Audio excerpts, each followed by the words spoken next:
Hello, namaste, assalamu alaikum. Welcome to Good for Us. And today we're going to discuss Asia Cup 2022, but also just talk about all things Pakistan cricket. And thankfully, I have someone with the vast knowledge and backing and all the experience in the world, Hassan Bhai, or as I call him, Nawab Saab, because he gets so many things right. How are you doing? I'm very good, Ashit. Always a pleasure to see you. Always a pleasure to be on this show. Thank you for inviting me. It's an honor for me. And speaking of honors, I'll dive straight into this. Pakistan in this year's Asia Cup. Do you think it was an honorable performance by the team as a whole over the course of the couple of weeks? Because to me, as a Pakistan fan, I felt we showed a lot of grit, we showed a lot of class, we showed camaraderie, and within the dressing room as well, there wasn't any dishonesty or loyalty issues from what it looks like. So, how did you see Pakistan faring in this Asia Cup? So, Ashit, it's a good point. It's a good question you ask, and I know there's different points of views. Again, I respect everybody's point of view. Were we lucky? Yes, we were. Okay, no hiding it. But at the same time, you make your own luck. All right. Yes, we papered over the cracks a little bit. At the same time, like you said, the fact that we have a group of guys willing to put that kind of performance out there, cricketing wise, we're right to be disappointed. We're right to be hurt. Camaraderie wise, loyalty wise, team environment wise, I think we gained a lot, and it's been coming for a long time. Now, we're not going to judge this group of guys at the end of the day on how nice they were to each other. We're going to judge them on trophies. But for now, it's okay to look at the positives. I'm not saying we don't look at the negatives. There are negatives, and they're negatives that seem to be glaringly obvious. At the same time, I think it's important to understand that only when we go through the negatives, will we find a solution to them. So I think, look, that win over Afghanistan, the euphoria of everything, just the way the guys came out on the field to celebrate, that's something that's going to stay with us irrespective of the final result. Should we have won the final having Sri Lanka 58 for 5? Yes, we should have. Yes. Do we deserve to be criticized for losing the final? Yes, we do. Should we take any credit away from Sri Lanka for how well they played? No, we should not. So I think it's a lot of things. And I understand. I'm not someone overnight who thinks that, losing finals is a great thing because we have a nice group of guys. At the same time, I don't think you can stop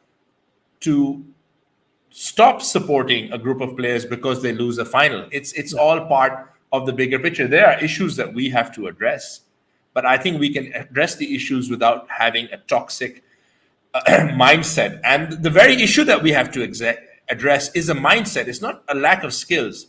For Pakistan cricket right now, I think we are at a crossroads where our mindset is not allowing these guys to express themselves. We'll go into greater detail for that. So, yes, I think people will see it glass half full. Hey, we made it to the final. We beat India. And people will see it glass half empty that we should have won. I think both points of views are right. Personally, very disappointed to have lost the final. But equally, I'm happy that there were things that we learned that hopefully, if we pay attention to them going forward, there's something we can gain from it. 100%. And that's why I brought up the team environment point first off, because on the back of performances, you can judge, they did well, they did bad. But the environment didn't change. It didn't seem, the word you used correctly was toxic. It seemed like everyone was backing each other up, which is something, fortunately, we are seeing within the Pakistan landscape now, within the national team. So I'm kind of glad about that. You mentioned something about, glaring weaknesses. There's a couple I want to point out. Slow strike rate, middle order collapses, middle order questions, right? Finishes not doing the job. And unfortunately, we haven't been able to address this since the first time we spoke about 2 years ago. It's been a problem for Pakistan for a very long time, but this problem has not been rectified, or we haven't been able to find a solution for it, unfortunately. Now, there was a video I was watching on YouTube, and they said even with this batting lineup, Pakistan got to the final because of the bowlers and because of miraculous wins. I'm going to say the Naseem Shah 2 6s are miraculous for me personally, right? It was great. Euphoria is the right word, but at the same time, we were down and out. 12 runs of the last over seemed like we weren't going to get it, and then it just comes out of nowhere. So genuinely, I think even with this lineup, if Pakistan can get to the final, that means we can't be too negative, but looking over the cracks, is the wrong approach. And I completely agree with you there. So if I were to analyze Pakistan just a little bit more, I want to ask you, what can Pakistan do within that middle order? Is there a need for a consistent, genuine number 4 batsman, or is it more of the mindset that Pakistan switches between Nawaz and Shadab at number 4 and keeps going depending on the situation? Because no offense to Iftikhar Ahmed, he's not a number 4 for Pakistan, and he can't do what he has done in this particular Asia Cup either in Australia. It wouldn't help Pakistan. It's like if one guy is being the anchor, aka Mohammad Rizwan, you need someone to go a bit harder on the other end. If I look at Sri Lanka's innings in the final, you had Rajapaksa, and then when Wanindu Hasaranga came in, it took the pressure off Rajapaksa, which is where Hasaranga scored at 180 strike rate, and that's when Rajapaksa was like, okay, now I'm going to start going crazy. So how do you think Pakistan should kind of handle that middle order issue, which has eluded us for many, many years? I think when we talk about the middle order, we don't talk about the top order. We're doing both a disservice. Now, I saw something before the start of the Asia Cup. The brilliant Rehan ul Haq was pointing out that 68% of the balls that we face on average was the top 3. So now you have a top 3 that struggled. All right, Babar for the first time didn't have a good tournament with the bat. We're not used to it. We're used to just Babar brilliance. Fakhr was a shadow of the player we know Fakhr can be. Rizwan was, when you look at it in context, yes, I mean 55 or 47 balls as an opener is just in the modern game not good enough. Yeah. He can turn around and say, take that out. If I score 5 of 3 balls, you don't even have that 50. There is a clear distrust between the top order and the middle order. Now, as you rightly pointed out, now again, it's amazing how your eyes open to these things. We have a genuine number 4 in domestic and PSL cricket who's been batting at number 4, has the best strike rate and has the best average of anybody. But for some odd reason, we seem afraid to utilize him. Now, to have a player of Shadab Khan's ability, not just with the bat, not just with the ball. And I know people will hate on him for the fact that he dropped 2 very important catches, but let's not forget, I think he's the best fielder Pakistan have had in a very long time. He's a human being at the end of the day. I was heartbroken at both catches. I'm not going to hate Shadab. All right. You, me, every single person who has ever played cricket has dropped catches. His bad luck was he dropped it at a very good time, at a very big occasion. So he is an all-round star for Pakistan. Now, at number 4, at franchise level, he is dominant. Last season, before he got injured, he was dominating with bat and ball. Why we are reluctant to play him, I don't understand, when simply it's one of his strengths. Now, Shadab comes in and goes hard from ball 1. Shadab is not going to take 9 balls to settle in. Shadab will either give you 26 or 36 like he did against Afghanistan, 36 or 26 balls, or he'll get out. Shadab is not wasting time. Then, if he gets out early, you have Asif, you have Nawaz, you have Khushtal, all of whom can hit. I've not even come to Iftikhar, who, by the way, has probably done some of his best batting for Khyber Pakhtunkhwa, playing as a finisher. Are we misutilizing these guys? Now, again, a very difficult innings for Iftikhar in the final. You have to judge him on run rate. He did get those 2 big hits in, but as soon as he got them in, he got out. What happens if you give him an opportunity to come in, lower down the order, knowing that he has to go from ball 1? He has the ability. Either you don't keep him and you keep someone like Heather, whose strike rate against spin is something Pakistan missed out on. You keep someone from domestic cricket who can also because if we're going to be only bowling the 5 bowlers, why are we keeping Iftikhar as a 6 bowling option? He bowled in the final, got you a wicket, and then you gave him 1 over too many. Considering Rajapaksa's weakness against left-arm spin, that he only strikes at 115 as opposed to the way he strikes against other bowlers. I think it's a mindset issue, Ashjad. I think it's for us not just being clear. Now, 2 anchors at the top of the order. Babar has the ability to accelerate, but Babar also has the pressure that if Babar gets out trying to accelerate, somehow the rest of the team panics.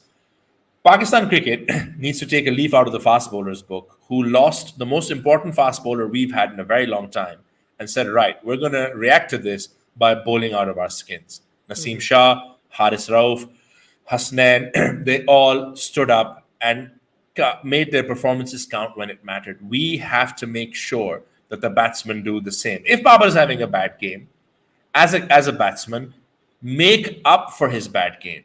Don't continuously keep piling the pressure on him, because look, a lot of the shots that he's playing, a lot of the stuff that he's doing, it's not normal Babar. Okay, he's under some kind of pressure. Rizwan is under some kind of pressure. To fix this, I think the first thing we need to do is have a mindset change. I would personally promote Fakhr. I think if Fakhr is not using the first 6 overs, you're doing him a big disservice. Australian pitches will be hard and true. Fakhr has the ability to hit through the ball. One of Babar and Rizwan should drop down. I think Babar can do it. I think Babar has the class and the ability. Rizwan still needs to play a little bit as an anchor. And I think your numbers 4, 5, 6, 7, and 8 should be dictated by the situation. You need to go at 12 and over, send Shadab, send Asif. You need to go at 7 and over, send Khushdil, because he needs some time to get going. He plays a certain amount of balls. Hey, you need 12 off the last over, send Naseem and send Dahani. They've shown us they can hit big sixes. So I think we need to be flexible. Where we were flexible, both times it worked out for us. We promoted Shadab. We won a tough game. We promoted Nawaz. We beat India. So I think, I don't know if the fear is the right word, but I think this reluctance to be flexible is hurting Pakistan cricket. And we have to change the mindset. We have to empower the players. Whether it's Babar, whether it's Fakhr, whether it's anybody else, they need to know, guys, let's go and all-out attack. It doesn't matter what happens. After 10, 15, 20 games, it becomes second nature. We saw it, Ashjad, with India. Yeah. India backed themselves to continuously attack. They didn't even make it to the final. Have they failed? Or have they found a formula that with Bumrah's return and when Jadeja gets fit to come back again after the World Cup, makes them an even stronger team? Because they know they can afford to leave out guys like Pant and Karthik, very important lower order batsmen, because they know all the batsmen can go, from ball one. And we saw against Pakistan the way Rahul and Sharma opened. We saw against Afghanistan. I know a lot of people will say, oh, it was only Afghanistan. But Kohli and Rahul and all these guys went in with an all-out attack. Pakistan needs to adopt an all-out attack method and just back it. And if it means the next 10, 15, 20 games don't go your way, so be it. But believe in the method, back the method. And I think when you start backing the method and backing the players, eventually you will start seeing results. You see, it's not, I know T20 cricket is fast-paced, but Pakistan's long-term planning is not a sprint. It's a marathon. It's not just one tournament or one World Cup that you have to focus on. You have to focus on the next 5, 6, 7 tournaments. If you leave in place, look at the West Indies, Asjad. All-out attack, irrespective of what's going on around them, back-to-back world champions. Okay? Back-to-back world champions with the kind of players that a lot of times people don't even select them in their T20 sides now. But they never... Lendl Simmons comes in. I was watching a documentary on this. Lendl Simmons comes in and the West Indians are like, right, you've played in the IPL, you've done well at this ground. Open and just go for it. He opens and goes for it and they beat India and India. You need to have that kind of a mindset. We can't go into games with the mindset, what if we lose? I'd rather we lose trying to attack than we lose trying to defend. Fair point. I think it's just the memories of the past where when we have tried to attack, it just doesn't fire off as much as other teams. Just from this point, you mentioned the Pakistani bowlers, very impressive. I was very happy with in the top 5 wicket takers. You had Naseem, you had Shadab, and you had Nawaz. So it was very impressive from a Pakistani standpoint to see their spinners getting wickets, but also the new bowlers, for lack of a better term. Haris Rauf being the new leader of the pack from a pace bowling perspective, who I didn't think that. I didn't imagine that would be the direction Pakistan would go, but it's worked out quite well. Yes, they did go for 170 runs or 170 plus runs twice, or at least twice. But even then, the way Haris bowled in that final over against Virat Kohli, the way Naseem Shah has bred himself into a T20 bowler, the pace that the Pakistanis were bowling at, the changes of pace. So it was very, very impressive. So I think as a bowling unit, Pakistan really showed that, yes, even though for the past year and a half, their batting has been the strong suit, the bowling is still there and can help you get to finals, can definitely help you get to finals. If I just touch upon Sri Lanka for a little while. So Sri Lanka, by the way, congratulations to all Sri Lankan fans and Sri Lankan players and everyone, because they were very, very impressive after what was it, 10 or 9 wicket loss or whatever it was against Afghanistan in the first match, all out 105, losing down and out, and then beat Bangladesh in the final over, and then start beating teams in the final over until the last 2 games that they play, where they beat Pakistan quite comfortably, I must say. They got into that rhythm, and the way Sri Lanka performed, it wasn't one guy. It wasn't like Pakistan where Rizwan was performing, no one else was, and then you had the bowlers coming in. They had on certain occasions, you had Nisanka, you had Kusal Mendes, you had Dasun Shanaka, Wanindu Hasaranga, Rajapaksa. So all of these guys just coming in, performing with the bat, and then with the ball, players that I've never heard of. Madhushanka, Madhushan, Chamira wasn't there, Rajita wasn't there, and I thought to myself, oh, Sri Lanka is not going to even make the Super Fours because three of their main pace bowlers aren't in the side. They have lost so many T20 matches over the course of the last year.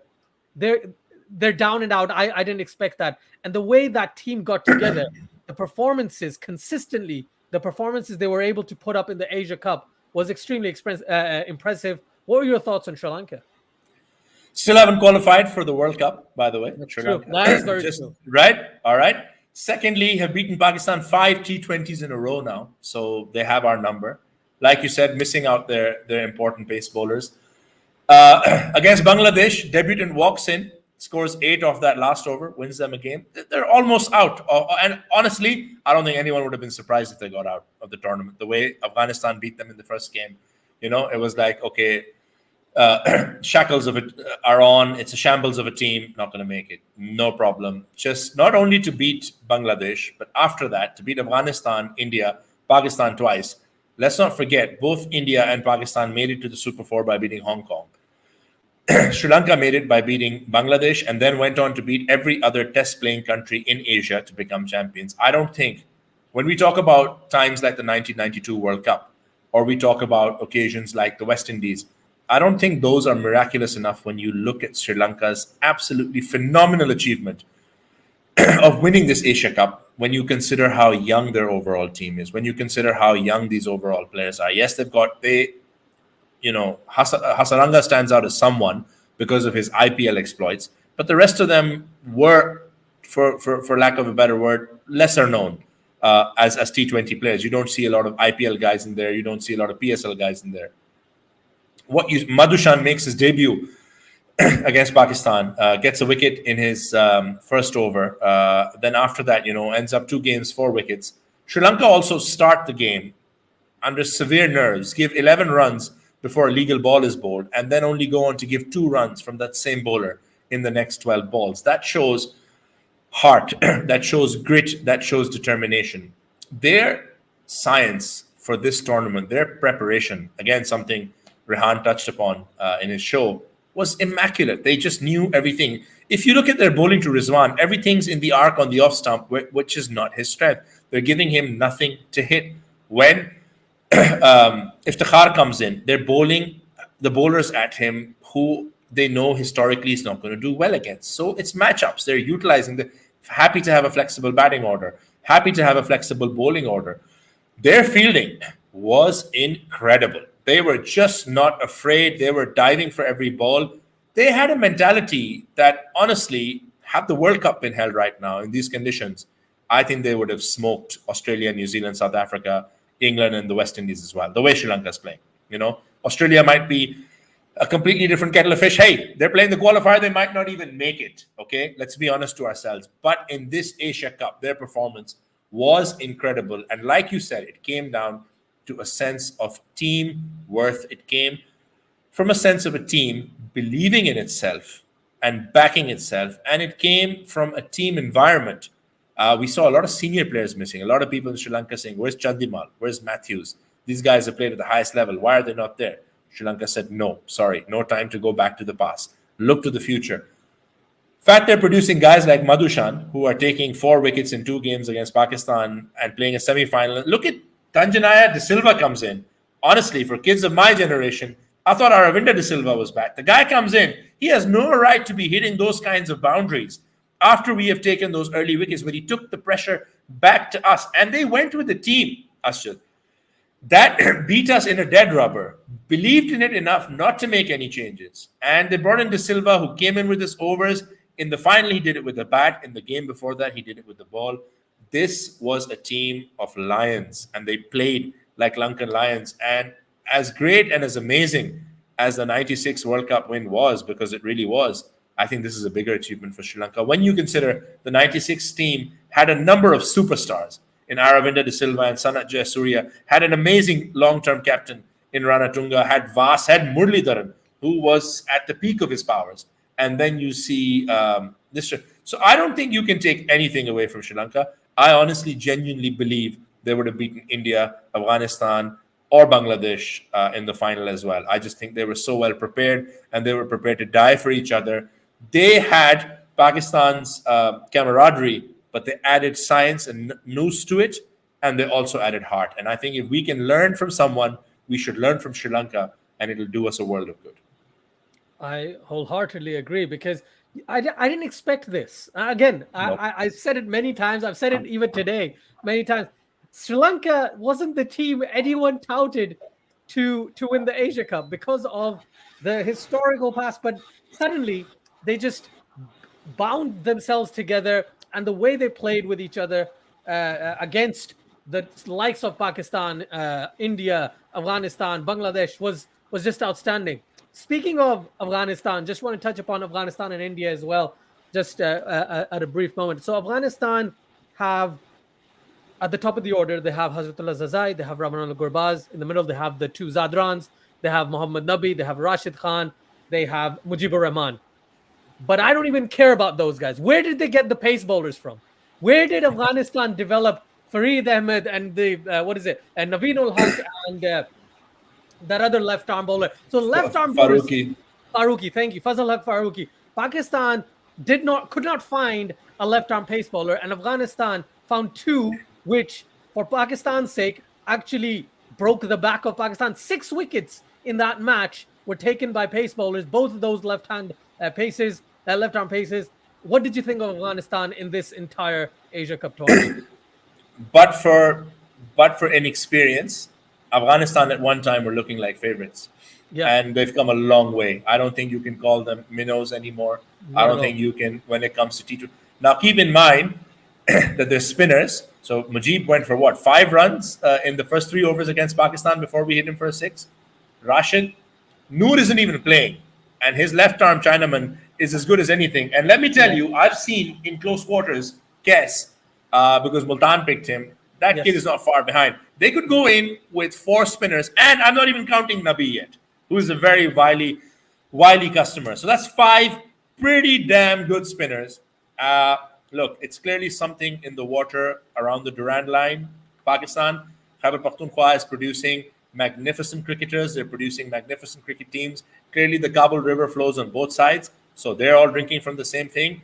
I'm as stumped as you as to where they found these young fast bowlers, because, again, look, as someone whose mother is a Pathan, I can tell you Pathans have big hearts. They're fearless. So they're finding fearless guys who fear nobody except God, and then they're teaching them how to play cricket. That's bad news for everybody else. Thankfully for Pakistan, we're the only other side that can find guys like this and put them into the team.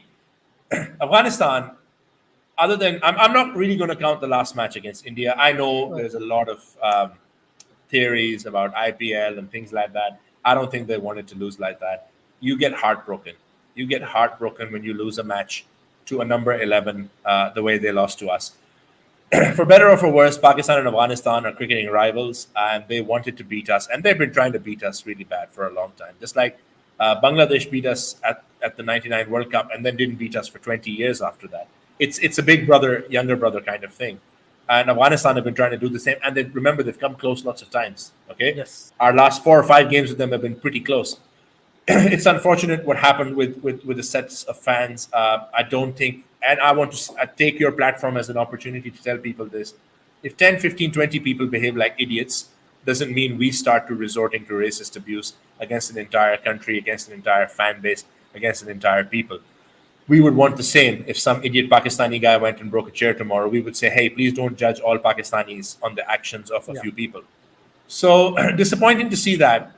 At the same time, Afghanistan will only get better. Now, I think we really should never have allowed them back into the game. First, we let them get too many runs. Then we allowed them to make the chase difficult for us. Pakistan have a problem playing spin. We have Yes. a problem at the moment playing spin. Surprises me because from what I've seen, both Rizwan and Fakhr have the ability to sweep and sweep really well. I don't know why we're not seeing more of that. I don't know why we're not seeing more of what we saw from India against the spinners, which was attacking them from the very first ball, not letting them settle down. So Afghanistan can be very happy with their overall performance. They'll still be disappointed to lose the last two games, but Afghanistan are going places. And if they're adding fast bowlers, all they're lacking at the moment, Ashad, which is no fault of their own, is experience. If they start playing bigger teams on a more regular basis, I genuinely believe Afghanistan have the players to be world beaters. And let's not forget what is going on and what has been going on in Afghanistan in the last sort of couple of years. It's not been easy. All right. They have their players paying from their pockets just to make it to the Asia Cup, just to buy their kit. In those circumstances, for them to perform the way they did, I think they can be happy with a lot of things. And the only thing I'll say is I hope, inshallah, that they beat India first. And then after that, it's all good. They can beat us. No problem. Fair enough. Fair assessment. Fair hopes.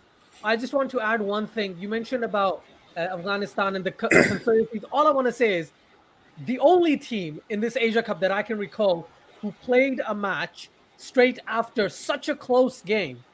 The next day, they had to face another big team straight after. In another stadium. Exactly. Like you'd be drained. So I totally I would be understand finished. why that happened. And you could see on not just on their faces, but the way they were on the pitch. They weren't the same Afghanistan that played the day before. But it's not about conspiracies and theories and stuff. It's the fact that they were probably drained after such a close encounter. They probably, I'll tell you this, I've said it multiple times. I think Pakistan should have lost that match because of the way Pakistan played, I must say. Yeah. But thankfully, we deserve found to. a team shot. Yeah, exactly. Yeah. Afghanistan genuinely with the ball deserved to win that one. If I go on to the team that actually destroyed Afghanistan in both of their last matches, India, Virat Kohli and his form and his century after 1,000 days in international cricket. What did you make of Virat Kohli particularly? Then we'll talk about India, but Virat Kohli specifically, he looks like the old Virat Kohli in this Asia Cup. What did you think of him? See, the funny thing is, I always judge Kohli in T20 cricket very differently. For me, the bigger concern for India should be his performances in one-day cricket, where he's a beast. Him not having 100 in one-day cricket for some time should be a concern. He's hardly the kind of guys to make hundreds in T20 cricket. So for overall, I don't think his form leading into the Asia Cup was any good. But look, Virat Kohli is a once-in-a-generation player. He's a once-in-a-lifetime player. You don't leave him out. India knew that. Clearly, that handshake from Babar transferred Babar's form to him and his form to Babar. It's all right, Viru. We love you. We want you to do well. I thought we saw a Virat Kohli who played with a lot of freedom. I thought we saw a Virat because it's strange in a way that I don't think I remember talking to a lot of people in cricket, Asad, and they told me that a lot of us can never understand the pressure that Sachin Tendulkar played under, being the only world-class player for a long time in his team, expected to carry the hopes of a billion people every time he batted. The 2003 World Cup wasn't a very nice time for Pakistan, especially after we lost to India. And I took an insanely perverse amount of pleasure in Sachin Tendulkar getting out in the first over because I realized that that was the game as far as India was concerned in the final. Even though Ganguly and Dravid and a lot of other good players were there. But it was all like, get Sachin, you can beat India. Virat, I think, in many ways carries that situation, even though he's surrounded by world-class batsmen. And he had a world-class captain in Dhoni for so long, leading him, mentoring him. So his century and his form is wonderful to see for India, obviously. I think India's record in Australia and T20 cricket will make them one of the favorites. And India's new approach, I think, has given Virat Kohli a lease of life. Their desire to attack from ball one and not worry about the fact that he got out against Sri Lanka, trying to charge the bowler and being bold. I think that kind of stuff allows him to be himself. And we always say, beware a wounded animal. And a wounded Virat Kohli is something we should be really wary of. Now, having beaten India in the last game and taking them on in the World Cup, and the fact that the last time we played them in the World Cup, what happened? I think Virat Kohli will play a very important part in that, especially if we don't have Shaheen, especially if we don't have a good run into that game. Amazingly enough, I think Pakistan will be better served by not having a good run into that game. I I think if agree. we go to the New Zealand try series and lose all the games, and everybody's like, these guys suck, I think we'll have a better game against India, as opposed to going into New Zealand, dominating all the games, and everybody's like, yeah, Pakistan are the favorites. So I think India will be very disappointed. Where India is struggling actually is not their batting. I just don't see them having an option if Bumrah is not playing. Bhuvaneshwar Kumar is the top wicket taker, and he bowled very well. But on those conditions and in Australia, his pace, where there's not swing on offer, I don't think he brings too much into the situation. So for India, they found Arshdeep, who, by the way, for all the abuse that he got, I thought his last two overs were absolutely spectacular. Yeah. The way he had that accuracy, where India are lacking, and this, again, this is one of the positives Pakistan did. After we turned Hardik Pandya into Gary Sober's 2.0 in the first match, we then decided to, turn him into the closest horrible all-rounder I can think of is myself. Because in the second game, we just absolutely destroyed him as a bowler and a batsman. So I think that's a concern for India. Because again, in Australian conditions, when Pandya gets it right, he's very good. But when he doesn't get it right, if the bouncer strategy is not working for him, I think India, and I think they're going to really miss Jadeja. What he brings in the field, what he brings with his bowling nows. And I think they made a mistake against Sri Lanka not playing Bishnoi. I think Chahal is having a tough time right now. I know they don't go with Kuldeep Yadav anymore, but I thought Bishnoi showed a lot more heart. Chahal is a very important bowler for them, and he dragged them back into the game. But he doesn't bring much else other than his bowling. So I think India's final combination, still not set. Bumrah, very, very important for them. But I think if they persist with Bhuvaneshwar, teams will target Bhuvaneshwar, and I think they'll target the sixth bowler, which India like to keep. And if that keeps going for them, especially, I know a lot's been made about the toss at this tournament. But again, I think most teams will back themselves on most days to chase 170, 180. So I think India have bowling concerns, not so much batting concerns. And it's something about Australia in recent times really seems to, get their tails up. So I think India will start off as favorites, but I think this will be an Achilles heel for them, that bowling option. Also remains to be seen for both India and Pakistan how well Bumrah and Afridi come back from their injuries, because they both missed a good chunk of cricket, and you need to warm up and be in good form going into the World Cups in Australia. Ashad, are unforgiving. The conditions will be unforgiving for fast bowlers. It's not just the bounce and pace is there, but there's long boundaries. It's hot. There's soft grounds. So if India and Pakistan are both not careful with their marquee bowlers, I think we'll both struggle. Yeah, that's a very valid point. I was going to come down to the Jasprit Bumrah of it all and the Harshal Patel and the Arshdeep and the Bhuvaneshwar Kumar, etc. Because India's bowling wasn't the greatest Indian bowling attack that we were expecting because of the bench they have, and for everything I keep talking about and everything we see that India's bench is great, they just weren't able to do what we expected, even with the likes of just no Harshal Patel and Jasprit Bumrah, and then losing Ravi Jadeja. I totally agree with you. Ravi Jadeja is basically three players that you missed out on, right? Because of the left arm angle, left-handed batsman. You have a slow left armer, right? You can bring in Akshar Patel, fair enough, and his fielding. Fielding-wise, he's the best in the world right now. With the bat, he's able to bat at 4, like he did against Pakistan in one game, and come in as a finisher at 7 or 8 if required. So he is so crucial to the Indian lineup that it's really disheartening if you are supporting India to not have him in the team because of an injury. And hopefully, Bumrah comes back. Let's see how Bumrah and Shaheen, totally agree with you, how they come back. With the Pakistani perspective, I don't know if Pakistan's even going to play Wasim Jr. now, right? And having to discuss that is a topic that's going to take very, very long. And I will take your time on that sometime later on. But I think as of this moment, India and Pakistan would be looking towards these T20 series, so Pakistan versus England and India versus South Africa and Australia, to see how our best bowlers, for lack of a better term, get back into form. Will they be able to play? If they can't play, then how will we transfer them into the warm-up matches and things moving forward? So hopefully the Pakistani and Indian players that are injured, that are able to recover, they do recover, and I really, really hope so. And thank you for going deeper into that. Last question I want to ask you, sir, because I know we have to end things shortly. If you had to pick one moment of this entire Asia Cup, what would be that one moment that you would call the Kamal Ka moment? That's the title that I have, right, for things. Kamal Ka moment of Asia Cup 2022, if you had to pick one. Naseem sixes. I'll tell you why though. So, oh, for a lot of people who are watching this, I am actually not this old. Honestly, it's just from watching cricket that I look this much older. So I've seen a lot of heartbreak with Pakistan. I've seen us lose games. Obviously the 2007 T20 World Cup. So many other close games. Yes, we won them too, but we've lost them. There was just something about losing to Afghanistan in this situation, in the whole scenario, that I thought to myself that, man, we've really thrown it away. And I didn't mind Afghanistan winning because they deserved to, but I was really annoyed at ourselves. When Naseem got that first six, I was screaming, but then a part of me was sad that, okay, this is going to give me hope.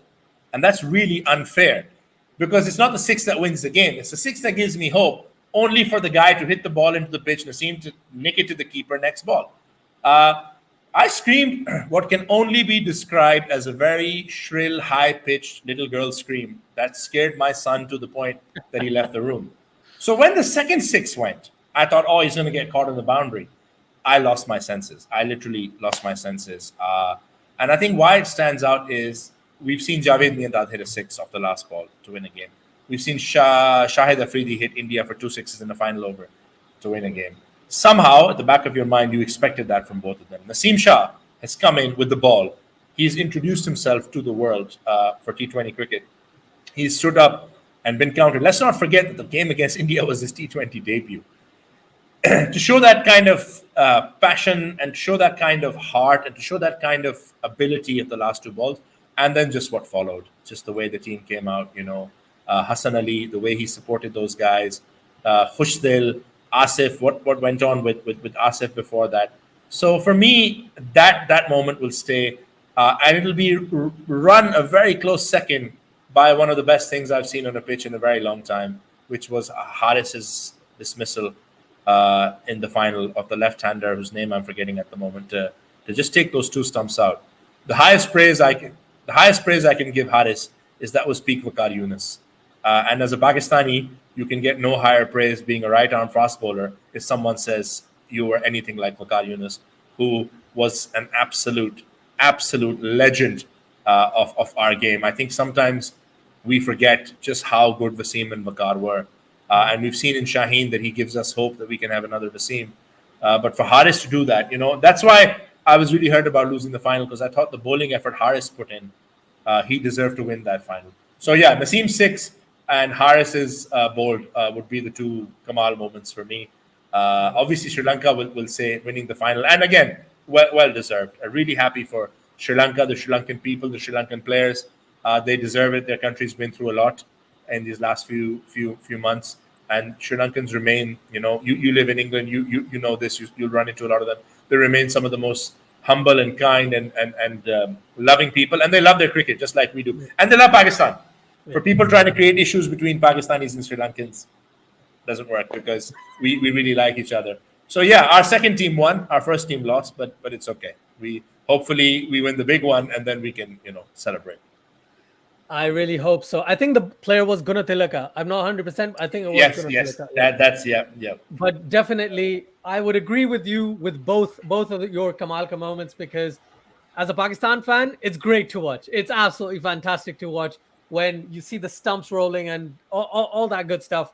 From in terms of praise-wise, I think Haris Rauf, even hearing Waqar Yunus's name near his name, would be something that he'll remember forever, because and he deserves to. Yeah, he definitely does. He's made me into a believer. I think I told you this last year or something. Haris Rauf, don't like him. Asif Ali, not a fan. Asif Ali scores 4 sixes. Pakistan gets to the semis. And get after Fakhr, bro. This is your job now. Get after Fakhr, get after Babar, get after Rizwan, and the next thing you know, they win us the World Cup. You've got a formula. You got to work on it. Love it. Absolutely love it. Thank you very much for everyone watching. Thank you so much for joining us. Please do like, share, and subscribe. Do check out Hassan Bhai or Nawab Saab on every single platform in the world. Twitter, be it Instagram, be it Grassroots Cricket. Also, big heads up and big shout out to Grassroots Cricket. Great content being produced there. And Hassan Bhai is there very, very regularly talking about cricket. All the best parts of this conversation, which is him, will be there as well whenever you want to have some time with Hassan Bhai and then Behram and everyone there. So thank you very much. And everyone, until next time, take care.